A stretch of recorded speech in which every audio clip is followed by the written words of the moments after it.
Hello નમસ્તે, કેમ છો વિદ્યાર્થી મિત્રો?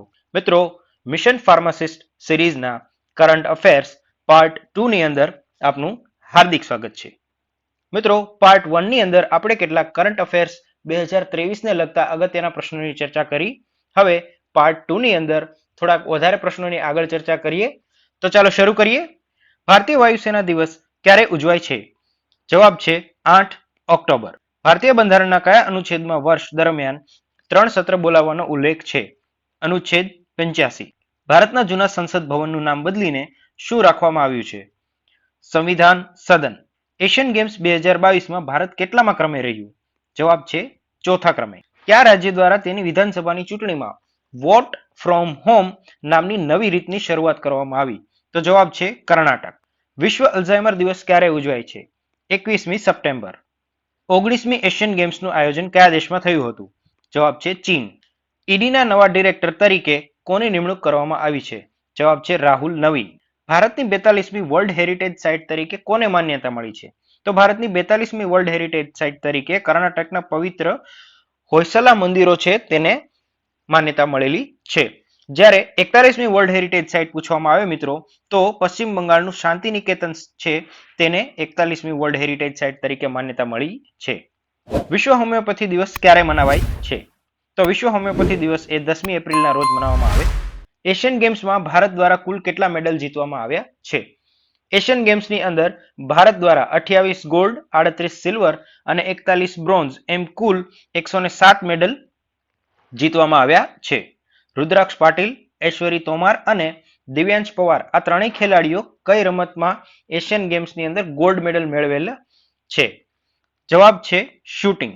વર્ષ 2026માં કયા દેશમાં 20મી એશિયન ગેમ્સનું આયોજન કરવામાં આવશે? જવાબ છે જાપાન. ભારતની નેશનલ વિમેન્સ ક્રિકેટ ટીમના કેપ્ટન કોણ છે? હરમનપ્રીત કૌર. કેનેડાની રાજધાનીનું નામ શું છે? ઓટાવા. ભારતમાં રાષ્ટ્રીય ટપાલ દિવસ ક્યારે ઉજવાય છે? 10મી October. Pharmaceutical and medical devices bureau of ઇન્ડિયાએ કઈ તારીખે જન ઔષધિ દિવસની ઉજવણી કરેલી છે? તો તેનો જવાબ છે 7મી માર્ચ. તાજેતરમાં મોકા શબ્દ ચર્ચામાં રહેલો છે, તો તે શું છે?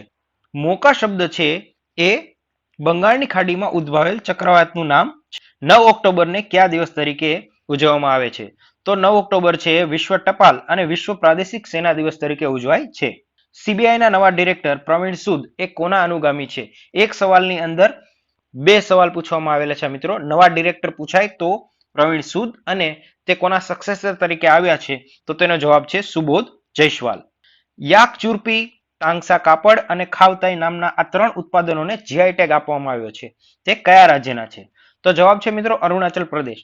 હવે કરંટ અફેર્સના પ્રશ્નો છે એટલે એવું બની શકે કે યાક ચુરપી, તાંગસા કાપડ અને ખાવતાઈ ત્રણે અલગ અલગ વસ્તુ છે, તો તેને રિલેટેડ કોઈ સવાલ પૂછવામાં આવે.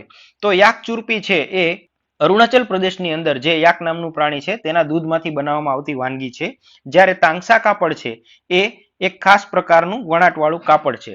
ખાવતાઈની વાત કરીએ તો ખાવતાઈ એ તેના નમસાઈ જિલ્લાની અંદર અથવા તો નમસાઈ પ્રદેશ છે તેની અંદર થતા એક ખાસ પ્રકારના ચોખાની પ્રજાતિ છે. આગળ વધીએ મિત્રો. ગ્લોબલ આયુર્વેદા ફેસ્ટિવલની 5મી આવૃત્તિ એ કયા સમયગાળામાં યોજવાની છે? તો ગ્લોબલ આયુર્વેદા ફેસ્ટિવલ જે છે 1 થી 5 ડિસેમ્બર દરમિયાન યોજાવાનો છે. વિશ્વ સંધિવા દિવસ ક્યારે ઉજવાય છે? 12મી ઓક્ટોબર. રાજકોટ એમ્સના અધ્યક્ષ તરીકે કોની નિમણૂક કરવામાં આવી છે? ડોક્ટર વલ્લભ કથિરિયાની. નીચેનામાંથી કોને અર્થશાસ્ત્ર માટેનો નોબેલ પુરસ્કાર 2023 મળેલો છે? તો જવાબ છે ક્લાઉડિયા ગોલ્ડિન. નીચેનામાંથી કોને ભૌતિકશાસ્ત્ર માટેનો નોબેલ પુરસ્કાર 2023 મળેલ નથી? મિત્રો, સવાલને એક વખત ફરી વાંચીએ. નોબેલ પુરસ્કાર મળેલ નથી.